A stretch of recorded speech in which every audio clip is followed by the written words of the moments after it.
小将军与皇贵妃有救，圣上嫉妒，逼他娶我这杀猪女。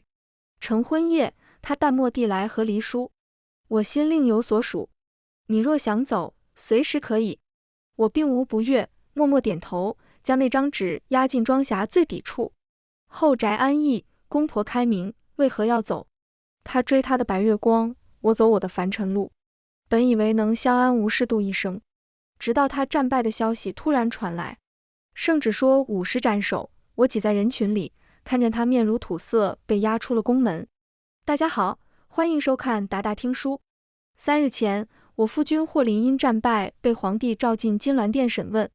此番战事是北夷突袭，霍林虽败，却保下边境万人性命。按理说，最多被褫夺爵位，更倒霉一点，那就流放、抄家。我都有心理准备。可万万没想到，小太监常喜连夜来找时，给了最坏消息。圣上刚下旨，明日50斩首。我曾替御膳房杀过6年的猪，与常喜有些交情。他比我还急，直接大哭，皆因皇贵妃而起。他听说霍将军战败被审，急得早产，生了2天也没生下来。太医说恐怕一尸2命。皇帝气得当场要杀了霍将军。我猛地拽住常喜，圣旨传到内阁了吗？还没，玺印都没盖，还有转还。皇帝恐怕也是一时冲动。我吓得魂都没了，赶紧来找你。常喜还没说完，我夺了他的马。姐姐，姐姐你去哪儿？他大叫。那晚我快跑死2匹马，终于在天光将亮前寻到了破庙里的算命女瞎子。她极善接生，最险一次将断气的胎儿含在口中渡气，硬生生吹活。接生可以，金陵，我要吃你做的10扇腌猪头。女瞎子喝醉朝我笑嚷。常喜背她进宫，欲哭无泪，这瞎子能顶事吗？死马当活马医。我喊。我又赶紧回府命下人锁紧门窗，不许任何流言传进来，以免惊扰家中老小。安顿好一切，我进厨房，提起杀猪刀，给霍林做一碗断头饭。不论能否救下他，夫妻一场，我定要让他吃饱了再上路。成婚4年，他还没吃过我做的这碗人人称奇的臊子拌面。那天下了大雨，满街百姓听说霍林要坐囚车巡街，不顾暴雨，黑压压排长队去看。毕竟是曾经束发金冠、打马游街的少年名将。我抱着食盒挤在人群里，看见他面如土色，被押出了宫门。还好，还好，我长舒一口气，命还在。不过皇帝叫人挑断他的手筋，往后余生都是个再也提不了刀的废人。我去赵玉给霍林送饭，常喜带路。他比大拇指，姐姐，多亏你悄悄找的稳婆，皇贵妃竟真把孩子生下来了。只不过婴儿木有重瞳，不爱啼哭，钦天监都传是个鬼胎。皇帝倒是很高兴，直接饶了霍将军一命。等刑部提审结束，霍将军就能回家。我打点过狱卒，不会让他吃苦。我感激不尽，悄悄送常喜银子。客气什么？姐姐的事就是我的事。常喜笑，眉眼秀逸。常喜走后，我蹲下身，从食盒里抽出那碗臊子拌面。霍林靠在腥臭的板壁，长发披散。他盯着我，进气长，出气短。一缕日光透过小窗照亮他的眉眼，惨白似玉，倾国倾城。修然他还好吗？历经生死，他关心的第一件事，居然还是皇贵妃霍修然。他很好，诞下男胎。家中父亲母亲呢？还有小弟小妹，有没有吓哭？我封锁消息，家里人还不知道，一切平安。霍林点点头，不再说话，开始吃面。第一口，他瞪大了眼。你做的？他嚼着面，像是吃到了什么琼浆玉露。那双曾经漂亮桀骜，如今泪瞳死鱼的眼睛，居然又重新有了感情。我看见霍林低下头，眼泪砸进面汤里。他哭起来也很安静。13岁上战场，以一敌万，打得北夷人从此不敢过阳关的少年将军。整个中原曾经为他如为鬼神。谁能想到他后来为了女人和皇帝反目，成了京城人人唾笑的弃子。我没安慰他，也没评价，只又往面汤里加了一勺辣子。霍林擦干了眼泪，把整碗面吃得很香。乡道狱卒们都悄悄观望。嚯，那就是圣上为羞辱霍将军逼他娶的杀猪女，真丑，怪不得他驻守漠北4年不肯归家。我不丑，只是平凡，比不上霍林容貌谪仙。这些嘲讽早就听腻了。霍林却严肃宽慰我，姚金玲，你很好，别信他们的话。他一向对我冷淡，头回主动替我辩驳。谢谢，不过夫君你记错了，我姓赵，不姓姚。霍林尴尬地扯扯嘴角。6个月后，霍林出狱，皇帝及他的侄封锁将军府，值钱物件尽数充公。霍林的叔伯良善为我们另下一间清贫小院，霍家老小住在东厢，我和霍林住西厢，分房。我们从未圆房。成婚夜，他淡漠地来和离书，我心另有所属。你若想走，随时可以。当年嫁进霍家时我病重，公婆不嫌弃，还花重金给我治病。霍林的弟弟霍寻爬山采补药，妹妹霍长歌熬夜煮甜汤，这家人真好。所以霍林败落，我也从没想过离开他们，只是重新拿起了杀猪刀，手一出挑，很快就支起摊子，用赚来的钱将小弟小妹送去书院，给公爹婆母做参汤，给自己买一身新衣裳，唯独忽略了霍林。并非故意，毕竟他久不归家，我早已习惯了没有他的日子。霍林并不在意，他一心只想东山再起。我很多次半夜瞧见他偷偷练刀，他的手腕废了，只能努力尝试用指骨夹住刀柄，每个指节都长满血泡，触目惊心。他把手藏在袖子里，或是涂白粉掩饰。在霍家老小面前，他总是天塌下来也处变不惊的样子。我知道他卯足劲，为家人，也为自己。他才22岁，可手废了就是废了，世上没有奇迹，日子总要从头过起。但我没劝他，一则我与他疏离，二则他性子出了名执拗，否则也不会为了霍修然闹到京城地覆天翻。直到有一天半夜，院中突然传来惨叫，满地是血。霍林练得太苦，指骨脱力，刀砸落，几乎砍断脚趾。第二天，他坐上轮椅，我从未见过他那样暴怒。多少天苦苦支撑的坚强终于坍塌，发疯一般砸掉屋子里所有的东西。婆母哭成泪人，公爹气得晕倒，雪儿和长歌躲在被子里抽泣。他赶走了所有人，也包括姗姗来迟的我。赵金玲，你滚吧！他颤声，我如今是个废人，永远爬不起来。你还年轻，没必要跟着我等死。我没理他，放下买来的金创药，上床睡觉。左丘失明，上边国语，介子推歌鼓，拒不出山。霍林，你还有条命，别妄自菲薄。而且我皱眉，这被褥是我裁的，医一单是我靠杀猪买的，公婆视我为亲女，弟妹依我如靠山，我凭什么滚？要滚也该是你。你若不想住在霍家，明天就收拾走人吧。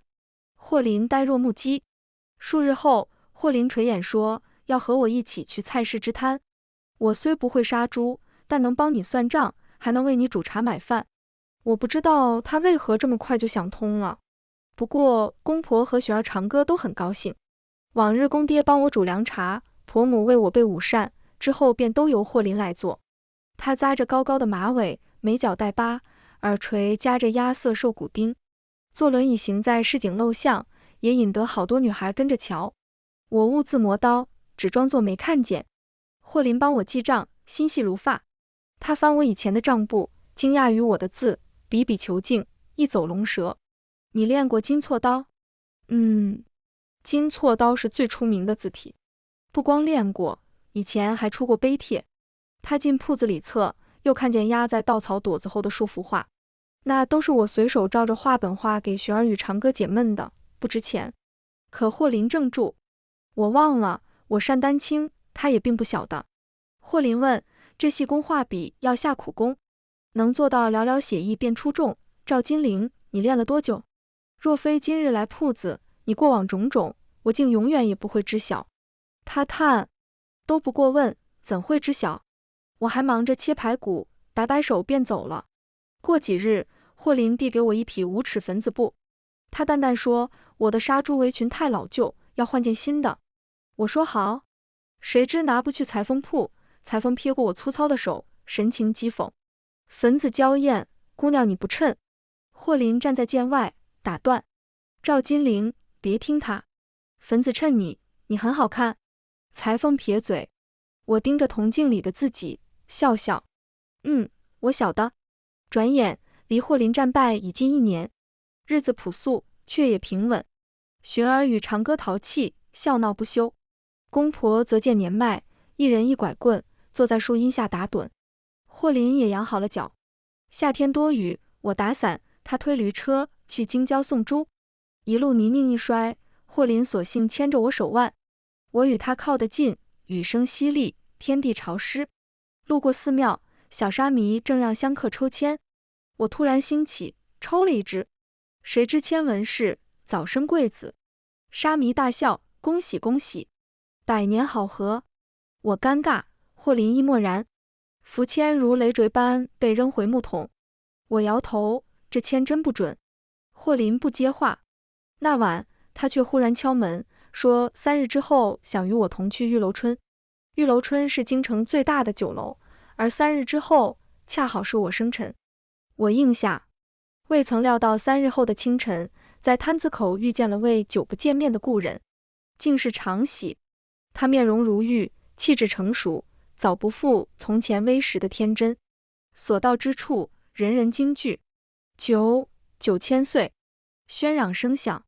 常喜浑然不觉，只专心为我簪上一只素雅的珠钗。他贺我生辰，诚心轻声，祝姐姐朱颜长4，头上花枝，岁岁年年。我莞尔。霍林今天送寻儿长歌去书院，未与我一同出摊，我便独自与常喜去酒楼叙旧。1年前，常喜因助贵妃产子而立下大功，直登青云。他如今甚至连名字都变了，改叫常雪尘。包厢外忽然传来圣鼓震天，竟是皇家仪仗。常喜说，再过几日是小皇子周岁，皇帝携贵妃去京畿祈福。我随行出宫，顺便来见姐姐一面。我点头，下一瞬看见了远处华盖伞下的霍修然，确实绝色，眼神却空洞，诡异如傀儡。酒楼内人人窃窃私语，这霍国妖妃还敢巡街，传说她生了鬼胎，当真可不。霍修然的名声向来不好，毕竟皇帝李泽川为了他久不早朝，疯癫痴狂。常喜叹，当时明明是姐姐请的稳婆，功劳却被我揽走，当真愧疚。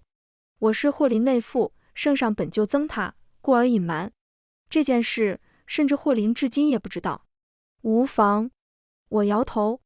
常喜背稳婆进宫已是功高，毕竟成败未知，那是一场十足的冒险。而且霍家落败后日子也能平稳，想来有常喜暗中护佑。我敬常喜，他一笑，回敬。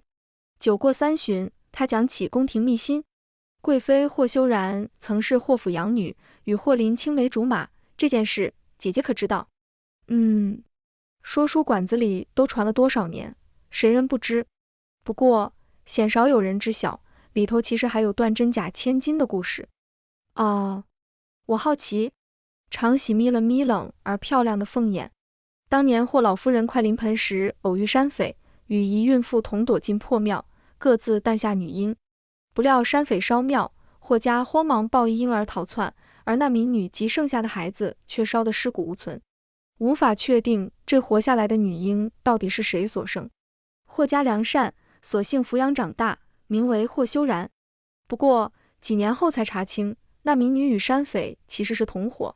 民女为了让自己的亲生女儿住进霍府荣华富贵，不惜演绎出狸猫换太子。至于真正的霍修然吗？要么被烧成齑粉，要么还有命，流浪若浮萍。常喜慢慢讲完，盯着我指尖微不可察的鼻尖。杀猪为生，却善文善画，夫家落陷，仍不弃公婆。有件事我一直想不通，姐姐，你当年那晚拼死去请女瞎子接生，当真是为了救霍修然吗？他靠近，眼眸漆黑，还是为了也演绎出狸猫换太子？酒楼内食客仍大谈着妖妃与鬼胎，烈日高悬，可我浑身发冷。酒肴一盘盘端上来，常喜却未曾动筷，他在等我的回答。我倚着栏杆，看窗外夕阳烧遍京城的天。常喜，我不知你在说什么。我啜着流霞酒，神色渐渐平静。我为贵妃请稳婆，自然只是为了救我夫君的命。常喜默然，半晌，他乖乖为我加一注鱼肚白，是我失言。一顿饭吃毕，已然天黑。我今夜还与霍林约好在玉楼春相见，再不走就要迟了。常喜送我一段路，分别时，他忽然拦住我，声音轻若喟叹：“姐姐，霍林不知你的好，可我知道。”我一怔，他说：“我如今有花不完的钱，也读过许多许多的书，只要我想得到的人或东西，用尽一切手段也会得到。2个秘密，姐姐想不想听？”他几乎靠着我的耳垂。第一，其实我不是阉人。那晚的长安街上，东风夜放花千树。常喜的第2个秘密，隐没在烟花骤响声中。我心跳得太快，险些忘记躲开他那替我扶正并肩珠钗的手，修长、白皙也温柔。我跑回了家，喘息不止，把常喜送的珠钗扔进装匣时，才猛然想起，虚实已过，我误了和霍林的约。他早已等在院中，进房时便撞见我握住那枚陌生珠钗。装匣大开，寥寥首饰中，那封和离书墨迹犹在。霍林原本带笑的脸霎时一怔，4年了，那和离书你还留着？他语气平淡，眼里却落寞。我点头。霍林无话可说，烛火被晚风吹得明明灭灭，他与我皆半身隐没在阴影里。半晌，他道歉：“新婚夜是我鲁莽，你嫁来也并非自愿，我早该体谅你难处。”霍林叹气：“当时我说心里另有所属。金陵，其实我现在……”窗外忽有笑声打断，原来是寻儿与长歌爬上屋顶，为我放焰花庆生。夜空灿若流星，小小的院子被照得几如白昼。嫂嫂，祝你生辰极乐，平安幸福，一生无疾。公爹腿脚不好，打灯笼照明。婆母眼睛半忙，便帮他们扶梯子。2人都擦着汗，笑眯眯朝我点头。我望得出神，眼眶微湿，竟恍然不知今夕何夕。毕竟在宫中的每个生辰都过得苦涩而凄清，有个家真好。我看烟花时，霍林在看我，他没再提和离书的事。在玉楼春久等你不来，我就买了炮竹和酒肴回家，一家人一起为你庆生。谢谢你，今晚真的很开心。我认真。霍林弯起唇角，那以后你的每个生辰，我们都这么过，好不好？他的语气带着试探，却也温柔。我只装作没听见，锁上装匣，转身走远。霍林很快得知了常喜的存在，尽管我锁好装匣，但他记忆力极好，只凭一眼认出珠钗是宫里样式。再去铺子周围多加打听，便得知我与常喜曾叙过旧。常喜身为宦官操控朝政，时人又惧又厌。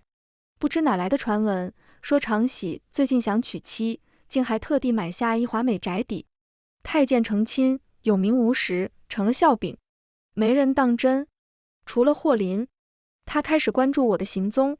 往日我不出摊时在外闲逛，他不接不送，也不会问，如今却寸步不离。他一开始在意我喜好，天热时从酒肆带一碗我常吃的梅子冰，下雨时折一朵我爱的湿茉莉插瓶。除此之外，他还重新练刀，只不过这回从重量最轻的鸣笛练起。他很谨慎。夏天过去后，是个多事之秋。霍贵妃所生的小皇子，在京畿祈福时着了风寒，一病不起。皇帝疯魔般寻医问药，甚至迷上了巫蛊。坊间传说，天下最有名的巫医助阵躲在方士避世。皇帝心急，竟直接让9000岁带领金吾卫寻找助阵。金吾卫是皇帝亲兵，护卫京城重地。燕人掌兵，千古未闻。众臣抗议，朝堂混乱，就连本应参加秋闱的书生们都纷纷罢考，在方士列队游行。从粉白的墙望出去，火把高举，呼声震天。杀阉党，灭巫蛊，清朝堂。百姓惶恐，连说世道要变天，纷纷锁门闭户。我匆匆煮了晚饭，安顿好家中老小，悄悄出门时，霍林突然从背后攥住我的腕。夜已深，我明明记得他早已熄灯就寝。你要去找常喜，对不对？霍林颤声。我不答，转身开门。霍林猛地抱紧我，阻我所有去处。这些天我想了很多。赵金玲对你4年冷淡，是我大谬。他摸着我被露水沾湿的头发，手在抖。和常喜断了吧。无论他答应过你什么荣华富贵，不要信。伴君如伴虎，他如今已是人人喊打。你说过你很喜欢霍家，公婆视你为亲女，弟妹依你如靠山。我们就这样过一辈子，把璇儿和长哥养大，粗茶淡饭，白头到老，好不好？我没答应，也没摇头，只是用力推开他，结束了这个别扭而僵硬的姿势。倦怠的笑笑，我说：霍林，我给你讲一个20年前的故事吧。他愣了愣，眼里像突然结冰的河水。家中老小都睡得很死，我索性与霍林进厨房讲话。肚子有些饿，顺势下一碗面。丝瓜瓤刷锅，大木瓢舀水，葱花切碎，姜丝成片。柴火烧得噼啪作响，水开始翻滚时，我说：京郊有座山，山下有个庙，庙后10里地有个村，顺势取名叫小庙村。霍林静静望着我，眼睛漆黑。20年前，小庙村有对老夫妻不能生育，突然有天，他们捡到了个女婴。女婴的襁褓被火烧过，可那孩子实在命大，哭得嘹亮。老夫妻很欢喜，觉得这是上天赐的礼物，取了个好养活的名，教他识字读书，陪他笑陪他哭，盼他长大成才，又怕他成才要吃太多苦。可是突然有一天，有北夷刺客藏进了小庙村，皇帝抓不出刺客，索性下令将整个村子全部屠光。老夫妻死了，整个村子尸横遍野，很可怕，那是真正的人间炼狱。水开了，面团放在掌中，我削着面团，片片如飞雪。只有女孩逃出来，她一路逃进京城，发誓要复仇。霍林脸色乍变，他问：复仇是指杀了皇帝？我点头。不过他到京城后，突然发现了一件事。他一直以为自己是被抛弃的，直到他听说了某个大户人家亲生女儿被换的故事。面过了水，面汤转瞬煞白，一如霍林的脸色。他猛地起身，而我已将面捞起，香气四溢的臊子浇上去，转身递给他。烫，慢点吃。霍林正如木雕泥塑，接过。他的手在剧烈的颤抖。我不知为何，突觉眼前模糊，像是心里也有滚水沸腾。我撇过头，突然想起什么似的，问：霍林，新婚夜你说心有所属，指的应该是皇贵妃霍修然吧？他嗓子很哑。你既主意他，听闻旧时你们是青梅竹马，为何当年不曾成婚？霍林垂下眼，皇帝执意要他进宫，我也曾想过与他私奔，但终究不想抗旨。他不断绞着臊子，轻声：不过那都是过去的事了。修然他近几年性情大变，冷淡至极。父亲母亲曾多次想进宫探望，一律被拒。他对我亦如是。我点点头，不再说什么。梆子声声，已然子时，面碗仍是满的。回头，霍林安静地伏在木桌上，再无声息。他很谨慎，没有吃面，但他不知道柴火里有迷香，至少能让人睡到后天才行。屋里的霍家老小也被我用迷香迷晕。霍林本早该睡去，应该是他曾有武功，所以抵抗的久些。我带好常喜送的珠钗，匆匆出门。天上一轮又大又冷的月亮，和20年前一样亮。霍林在半晕半醒之间呢喃的那句话是什么来着？赵金玲，你写字画画都用左手，可你方才削面分明是右手。你不是左撇子，你每次杀猪时其实都很怕血。你到底是谁？我是谁？夜空像重叠的岁月，我的人生，他的人生，我的痛苦，他们的痛苦，像一把尖刀割开了我的眼睛。我从泪眼模糊里看见了常喜的府邸，重重守卫，铁马金刀，闹市学子喊杀四方，他们都闯不进去，因为真正的钥匙在我发间，那根珠钗就是钥匙。我用珠钗开了锁，院里点着玻璃灯，烛火微弱，风摇影动，地上放着盆猪血和一簇婴儿的胎发。常喜坐在院中，一身红衣，笑眼弯弯。姐姐，你让我好等。我说，备货林耽误了时间。车马备好了吗？务必天亮前送货士一家出城。常喜点头，我也点点头，带上黑纱。金无畏守在我身后，连成人墙护着，不让闹事的学子闯进来。常喜拍了3下手，高喊：巫医助阵已寻到，我将连夜带他入宫，归还兵权。各位，夜深，请散了吧。游行的学子们并不肯散，派出胆大者与常喜交涉。那人名叫张生旭，30岁，是多年未曾中仕的儒生。20年前，他全家死于小庙村，他因在外地游学逃过一劫。今日这场闹事由他组织，名为抗议，实则分散注意力。皇帝昏庸残暴，反他者众，但到底还有几位亲王愿拥护皇室，他们手里都有府兵。只要瞒过这几位亲王，今夜常喜便可以带金无畏秘密逼宫。这都是我与常喜早就定好的事。他会不断引诱李泽川迷上巫蛊，在阳城寻找巫医，以此获得兵权。张生旭和我们商量好，一定护着学子们安全，天亮前务必各自回家。时机紧迫，我与常喜立刻飞驰马上，行至护城河前。宫门大开，一入四海。曾几何时，我坐着流苏小轿由此门入宫，离家离亲，肝肠寸断。李泽川因为我堕胎药，生生看着我血流满裙。他说，休然生孩子就不漂亮了。李泽川不许我见爹娘，恶语逼退，我想回家，哭着求他，他便用铁链囚我，如笼中死雀。他送我金银珠宝，他把我捧在掌心，可他厌我时就把我当狗一样踢走。终于有一天，我要死了，有人送了我一枚还魂骨，他说找个死人借尸还魂，就能死遁重生。这样，宫里的皇贵妃无魂一魄，只剩傀儡。至于常喜，小庙村的女婴其实是他，被屠全家的也是他，真正的霍家血脉也是他。20年前，我与他被互换，我进霍家光风霁月，他于村郊野蛮生长。天光渐亮，我策马疾驰，假以巫医助阵的身份，随行9000岁常雪尘的身后，闯入这金玉其外败絮其中的紫禁城。那个东风夜放花千树的夜晚，常喜告诉我的第2个秘密是，我活着唯一目的就是杀了李泽川。从此，我与他开始图谋造反。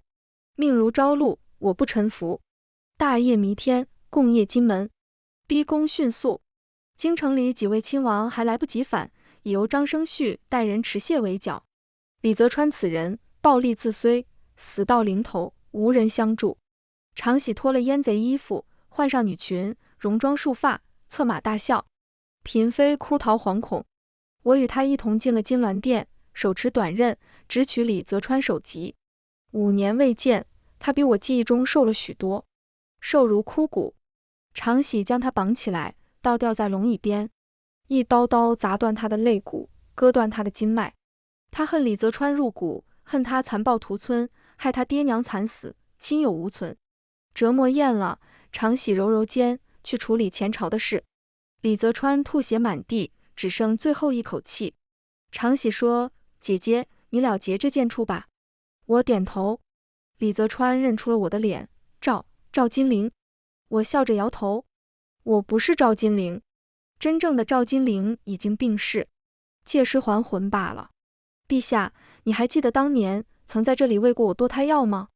李泽川瞪大双眼，青筋暴突，血丝密布。他咳着望向龙床，黄纱轻舞间，那绝色的皇贵妃正呆呆坐着，空洞如木偶。7魂8魄，她只剩1魄，是为傀儡。傀儡能吃能喝，也能说话睡觉，但没有心，没有思想，也没有性格。至于傀儡生下的孩子，当然也是小傀儡。若非我用猪血泡符水续命，不过是死胎一个。你是休然？霍休然，你竟敢弑君！朕那么爱你，朕爱你如命啊！你怎敢杀？李泽川狠命抓住我的裙子，我实在嫌脏，一刀插进他的心脏。他死了。这曾掐住我脖子的残暴的手，这曾狠命吻过我的干涸的唇，这张曾让我想起便欲呕的面容，一如我辗转如尘泥的前半生，在熊熊大火中烧得干净，永远不会再有人过问。尘埃落定，火烧金銮殿，砍杀李泽川。常喜以9000岁之名摄政，成为本朝第1位女帝。她与张生绪未有迟疑，赶往小庙村祭拜亲友。张生绪很高，清秀斯文，为她撑伞。大雨滂沱，我目送她走远，独自去了另外一个地方。青草依依，那是赵金陵的墓。赵金陵生于京畿，长于皇宫，替御膳房杀了6年的猪。他被圈于四方小小天地，因貌丑被众人排挤。赵金陵19岁那年，李泽川为了羞辱霍林，竟将他2人指婚。那会儿我刚堕下一个死胎，几乎没了命。我想逃离李泽川，便拿着还魂骨，暗中寻找可以寄托魂魄的尸首。就在那时，我遇见了赵金陵。他病得厉害，奄奄一息，油尽灯枯。我问他死后愿不愿意把这副身子借给我。他说为什么要用他的？他哭了，脸蛋涨红，他以这皮囊为耻。我把他的头抱在怀里，摸他干涸的沾稻草的头发，他年轻的苍白的病容。我有我的私心，我想回家，我想照顾爹娘，想看着珣儿和长歌长大。我了解霍林，他执拗倔强，定然不会与陌生女子结为夫妻。换进赵金陵的身体是最好选择。赵金陵答应我的要求，他还说他这一生穷苦困顿，都没有好好开心过。如果我用他的身子，一定不许嫌他丑，要把他打扮得漂漂亮亮，吃香喝辣，睡饱歇足。我答应他，看着他死在我怀里，泪如雨下。用还魂骨，我离开了霍修然的皮囊，穿进赵金陵的身体，活下来。此后4年，杀猪为生，我每天都认真梳洗，簪一朵赵金陵最爱的施茉莉。我没有让自己邋遢过，饿过，流浪过。我学赵金陵用左手执笔，他爱画，我就努力学画。我还学会了做很多美食，看过很多次云起云书，每逢最惬意、最快活时，我就会想起他。赵金陵是孤儿，没有家人，每年只有我去给他上坟。每半月，我往他的坟前放一束茉莉花。我很想让他也看看这个世界对他的尊重，可惜没机会了。这是常喜逼宫的第2天，该去城外接爹娘和弟弟妹妹了。我赶到那儿时，霍林在等我，他已经从守卫处听说了一切。他哭得整个人都在抖，眼圈血红，青筋暴起。他说：修然，你恨我？不恨。我摇头。那你为何骗我？整整5年，你我为夫妻，我竟全然不觉。我没解释，只是把和离书递给他。人死过一回，才知道什么对自己最重要。我不恨你，霍林，你对我很重要，和珣儿、长歌、爹娘一样重要。小时候我叫你哥哥，那是真的把你当家人。我曾对你用过情，也曾想过嫁给你。李泽川逼我进宫当晚，我逃出来，想与你私奔，等你整晚。可你失言了。李泽川知道我私奔过，把我折磨得很惨，但他表面上又给我荣华富贵，所以你并不了解这些年我在宫里吃过什么苦。霍林像被人抽筋扒骨，我没再说下去，转身走向后院。常喜今日也来了。这些年，其实霍家一直在寻找亲生女。我爹的腿是因为找女儿摔下悬崖摔瘸的，我娘的眼睛是因为想亲生女儿哭瞎的。按理说，我的亲生母亲狸猫换太子，把霍家害惨。可霍家良善，护我爱我珍视我，没有因我是仇人的女儿就虐待我。至于常喜，高门千金流落乡村，本该与我这假千金有血海深仇，可他不恨我，因为他遇到了很好的养父母。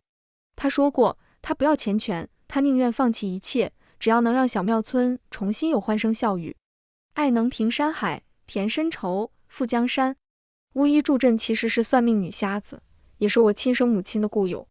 她看似疯癫邪怪，总是醉得不省人事，却知道些秘辛。还魂骨是祝镇送给我的。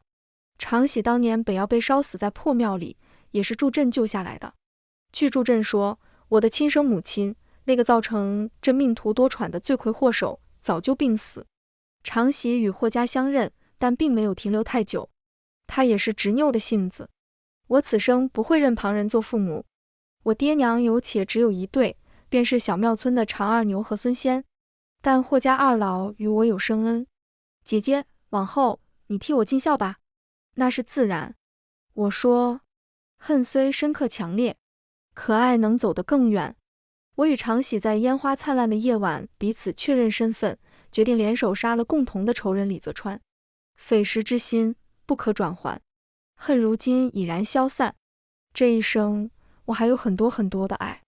霍林被常喜派去继续攻打北夷，从前的纠葛不提，他确实有绝世的将才。常喜对他说，不破北夷，不许还家。他离开京城，驻守漠北，从此10年我们不曾再见。我安心守着爹娘，为他们养老送终。雪儿和长歌都已长大，锦绣前途，而我依旧杀猪为生，练字习画，粗茶淡饭。常喜改名常雪尘，身为一代女帝，挥斥方遒。张生旭做了首辅，陪他守着江山。那是他们的故事，我无从知晓。可我的故事就停在这里了。借尸还魂者，阳寿有限。我仍会想起年少时以霍修然的身份活在世上的日子，天真烂漫，豆蔻年华，那些都是很好很好的日子。虽然我永远都回不去了。全文完，达达听书感谢您的观看，每天上新精彩小说，喜欢就订阅吧。